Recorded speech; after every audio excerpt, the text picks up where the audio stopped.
Hey, what's going on? It's Jay Dudley. I have another video for you here, running through a few of them. And uh, this subject is going to be about drinking and smoking. I was going to do these separately, but it'll just be easier to get everything all out in one video. Um, I my drinking it ramped up really high starting at around the age of 16, um, when I was allowed to go out on my own and hang out with people that were older than me, and I was commuting back and forth on a train and all this other stuff. So my drinking started fairly early. It wasn't a everyday thing. It wasn't an every week thing. It was whenever I went out. We at that time, what was I drinking? It was Cisco and I believe Bacardi Limon. So uh, as I got a little bit older, 17, 18, I was drinking Mad Dog 2020. That was for the flavor. I started dabbling with Alizé. That was the red bottle or something like that. Then out of high school, kicked it up a notch, like a hefty notch. We would start off with a pint of Bacardi Limon. You would drink. Everyone would have that. Would drink that straight. That was just the warm up. Then from there, we would have Bacardi 151, a whole bunch of mixture of stuff. And at the peak of my drinking, we were drinking Everclear straight. Living in the Northeast, did not have an opportunity to experience moonshine. I think that's a more southern thing, especially since I'm living down in Oklahoma now. In New Jersey, didn't hear about moonshine unless I went with my family down to North Carolina. You would hear people talking about it, but never had any until what, last year, I believe, was the first time that I had moonshine. I went to a wedding, had a drop, literally. If you look at one of those solo cups, that first little bend in the cup all the way at the bottom had just that much. It may have been 4 or 5 drops, not even an ounce of it. Whoa, that threw me for a loop, especially because it tastes amazing and it was homemade moonshine. So, wow. And it tastes like a creamsicle. I do plan on having some more, but that's getting off subject. So, what, 18, 19 years old, drinking Everclear straight, and it would only be once everything was winding down, because I was the driver of the group. I love to drive fast. I vowed never to drink and drive, which I did very well with that until I became a nightclub bouncer, and there was an emergency situation where I had to. I think that was on one of my birthday parties. 22, 23, or something like that. We rented a hotel right across the street from the club that we were working at. Had to go and turn around and then pull into the parking lot of the hotel. So I did drink and drive. I can't say that I never drink and drove, but that was the little bit of drinking and driving that I did, which I was not proud of, because whew, I was gone that day. But 19, drinking Everclear. Then from there was like, what is the purpose of drinking? Like, I don't like being out of control.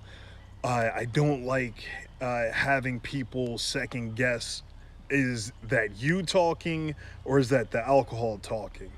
I I didn't want to ever have to deal with or experience a DWI, so that's why I never wanted to drink and drive.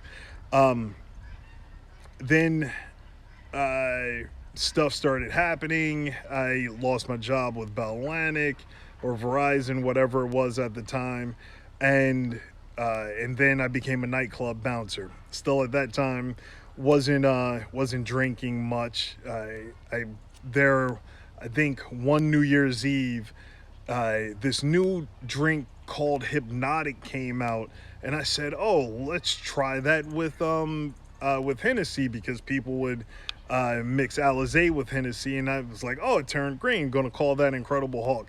Wish I would have known something better about trademarking. I would have coined that phrase, because before then, never heard of it being called Incredible Hulk. Then everyone around the drinking world called it the Incredible Hulk because it turned green and it hits you like the Hulk. After that, I said, "Nah, no more of that.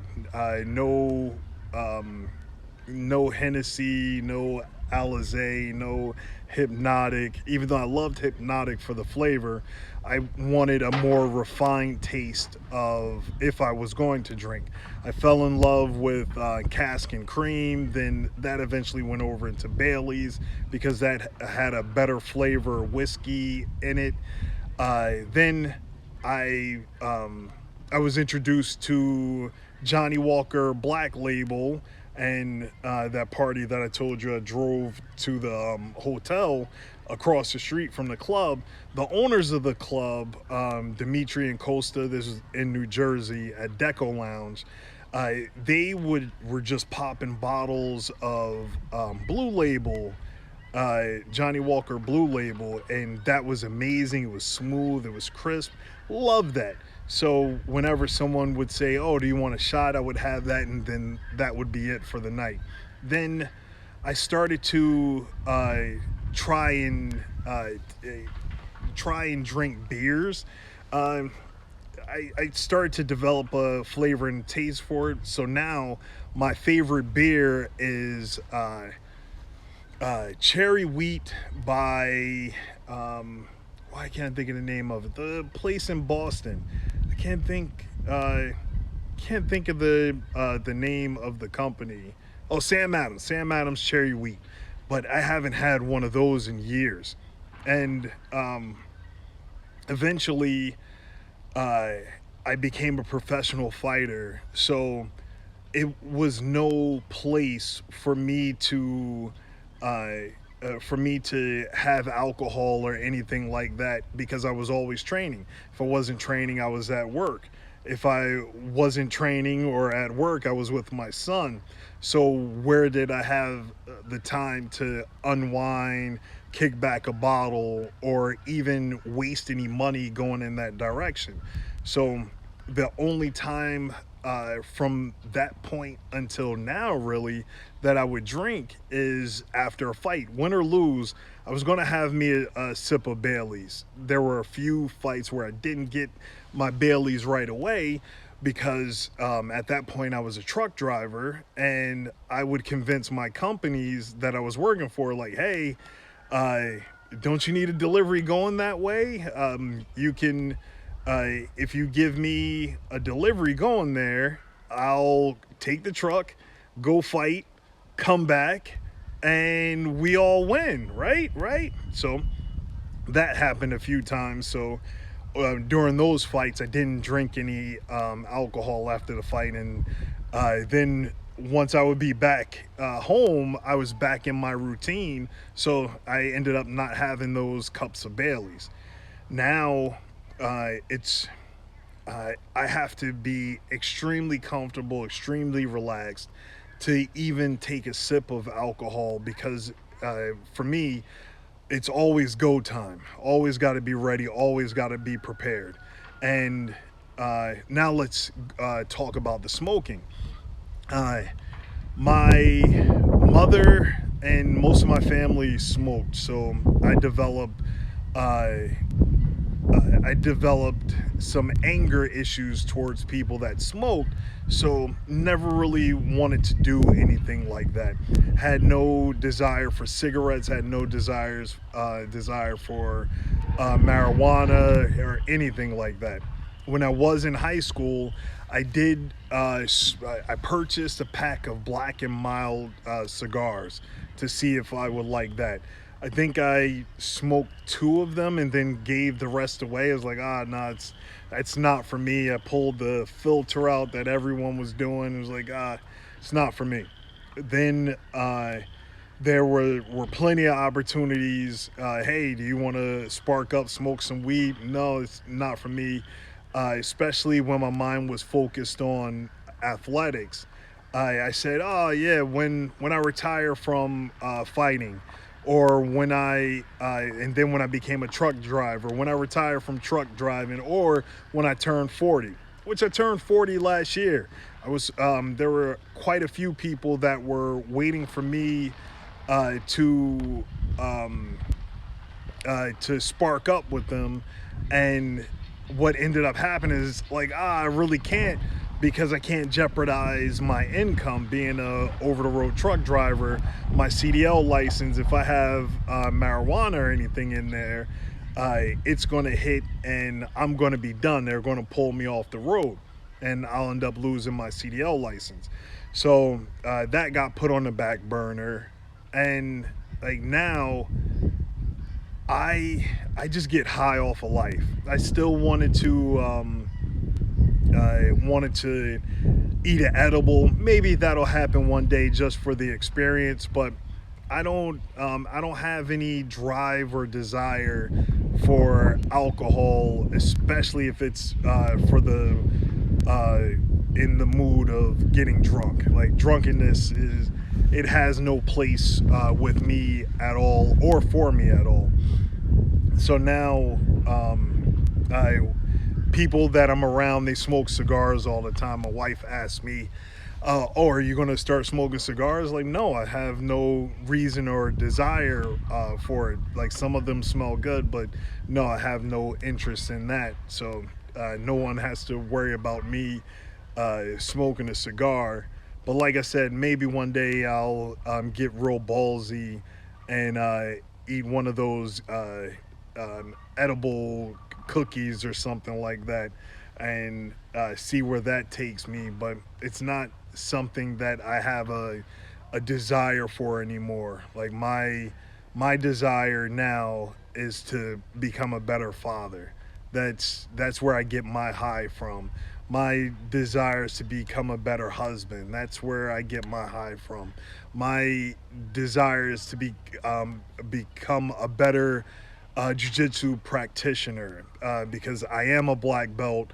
I need to always update and adapt my skills to the changing times, and that is where I get my highs from. So imbibing something, gonna tell you a little secret. I am addicted to coffee. Shh. We're gonna keep that between you and I. The coffee thing, that's a rough one to kick. But alcohol and smoking, cigarettes, cigars, marijuana, all of that, really don't have any desire or need for it. And for anyone that's having any issues with it, you could talk to me. You can I think I should point that way. You can hit me up in the comments if you need to talk about it. And outside of that, get some exercise, drink some water. If you are a drinker and you want to work on stopping it, every time you want to open that bottle, drink a gallon of water first before you have that alcohol. If you could do that, then enjoy your alcohol. But by then, you'll be full from the water. So that's my advice to you. And for those that smoke, just do some deep breaths, run a little bit, actually run a lot of a bit, and get those lungs going, because as we learned from Tyler Durden, oxygen gets you high. So get outside, take some deep breaths, enjoy life, get high off of life, love your family, love yourself, and I'm out. Shalom.